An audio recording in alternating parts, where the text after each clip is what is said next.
What's happening, guys? This is James Blonde. This time we're taking a first look at Guns and Robots, a third-person build-from-scratch robot shooter from Masthead Studios.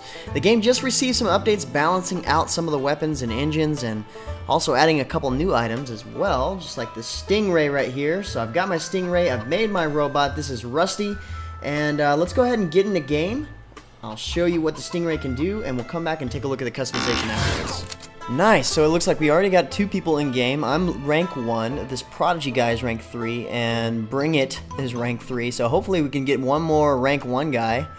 And well, what do you know? That works, so it's actually evened out.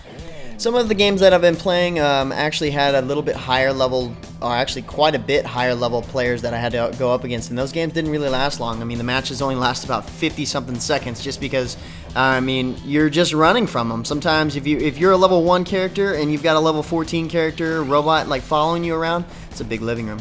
Then you've got, you know, you got to deal with that. So they pretty much just one-shot you after that. Alright, so that looks like the level 3 guy, and so I'm gonna go after this guy here. He's a little bit more on my level. He's using some of the same equipment that I'm using. And when you're low level like this, it's definitely better to work with your partner. Thank goodness there's some sort of mental connection there, and my partner's helping me out. I think I've got this guy. He's pretty low health already, and I took out his wheels, which is great. Now he can't move, and I can just kind of roll around here. In fact, I think what I'm gonna do is I'm gonna stop and repair myself as he can see it, and then I'll go ahead and kill him. That's how you do it right there.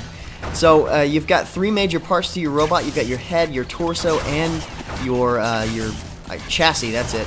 And if you shoot any of those, then you become, they don't work anymore, obviously. So if you can blow the head off of your opponent robot, then they can't, they have a lot harder time controlling where they go or how they shoot. They can't really aim. I haven't experienced what that's like yet until after I was already, you know, dead. But like you just saw, if you shoot the chassis, you can actually immobilize them and then kill them at your will, basically. I had that happen to me. Somebody killed me and then just left me for dead. Kind of like right now, actually. Wow, really? That just happened. Okay, so Bring It just brought it. Oh, that's another thing that's cool. You can actually shoot things that are the environment. So, like this. Well, he can't get in through there. But let's check this out. I'm going to take my anger out on their house because I can't go anywhere. So I'm going to shoot your raft, and I'm going to shoot all the tires so they're no good. And then, oh, cool, he's back. Nice. Come here so I can kill you. I can't go to you, so you have to come to me so I can kill you. But he's leaving again. He's low health. As long as I keep hitting him in the torso, he's good. My teammate's actually pretty cool, too. He's got like 3 arms or something like that. Ridiculous. And he's only level 3. Imagine going up to, like, you know, a level 14 character. The matchmaking in this is kind of odd, like I mentioned earlier. So while we're sitting here doing absolutely nothing, we can enjoy the view. You can see there's a treehouse with its own conveyor belt, which is really nice in the suburban level. Alright, so we won. Cool. My teammate came through with his 3 arms. Nice. I killed one, and he killed one. He's a prodigy. That's what does it for you. It looks like I got 234 credits on this one, so I can use that to spend on upgrading my robot, which I'll actually be able to show you now. So let's take a look at some of the features that come with the customization in the game. So here we've got your robot. You can actually select between more than one. So like for example, we can create an entirely new robot by going to the workbench, which is actually right here. Yep, there it is. Okay, and I'm not sure exactly why you have to create your robot on top of a turbine or whatever this is, but this is where you do it. You actually create modules. So we'll take a look at the different modules you can use here. So we start out with a chassis, and each one of the segments you can actually filter it towards whether it's light, medium, or heavy. So we're going to go with this light module here called the Meerkat. This is what I used on my current robot that you saw me battle with a second ago. But typically each module you create uses more than one part. So here we have to add an engine to it, and the engines vary on like durability, weight, speed, and energy consumption, as do most of the parts that you work with. So next up we'll pick a body, and for this we'll go ahead and use the medium body for an example here. And with the body we're going to add a battery. The battery is going to deal with, it's made out of like weights and a safe. That's pretty cool. The battery determines the energy capacity and energy regeneration, and so that really has to do with the other parts that you put on your robot, or mainly your energy weapons. So some weapons are like pew-pew lasers, and some other weapons use just physical shot, like steel balls or like a slingshot or whatever it may be, rockets, things like that. So the more energy capacity you have, the more ammo essentially you have for your energy weapons. You don't have to resupply that. You do have to resupply your weapons that use physical ammo, but we'll do that in a minute. So let's take a look here. The player base is low, and actually let's take a look at the shop. So let's go here, and we can see that there's quite a bit of free stuff you can get right off the bat. I already have most of that, but once you start getting into the paid for stuff, it gets a lot more powerful. So I want to say this is what they addressed in the latest update. So especially the weapons. The weapons were just, you know, I don't see anybody using any of the free weapons until they get to the point where they either pay for more powerful weapons or they just, you know, save up and get it that way. You get about 250 to 500 credits per round, so it took me about 3 or 4 rounds to be able to afford the Stingray, and that's what I just bought. So let's see here. You can take a look at some of the higher end, like the chassis here. So some of them actually hover, which is pretty cool. Makes it easier to, I get a little quicker to go around. That's one of the faster ones, but the weight limit is lowered, so you can't use certain body styles with that. Like this one here, it's a little slower, but the weight limit is a little higher. And some of these are really expensive, and they're also very durable. So this one's a really well-rounded lower chassis. This one here is like a walker, which looks pretty cool, and it looks like it can climb pretty easy. But anyway, now that we got our modules and we took a look at the shop, we can go ahead and assemble the robot that we plan on making and start off with a chassis, because you got to have something to start with.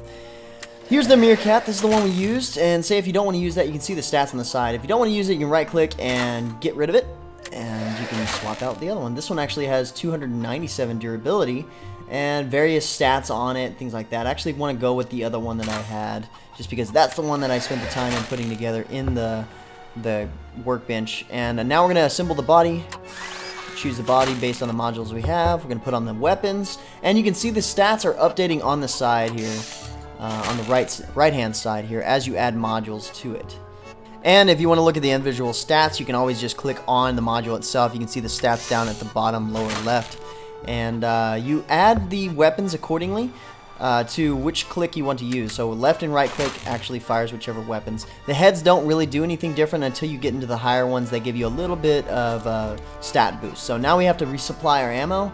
If you disassemble a module or take off an arm, you do have to resupply the ammo to that arm, and you can choose between the types of ammo. Like here, you can actually change to the spiky ball one, but you do have to pay a little bit more for it, but it does increase your DPS, and so that's up to you.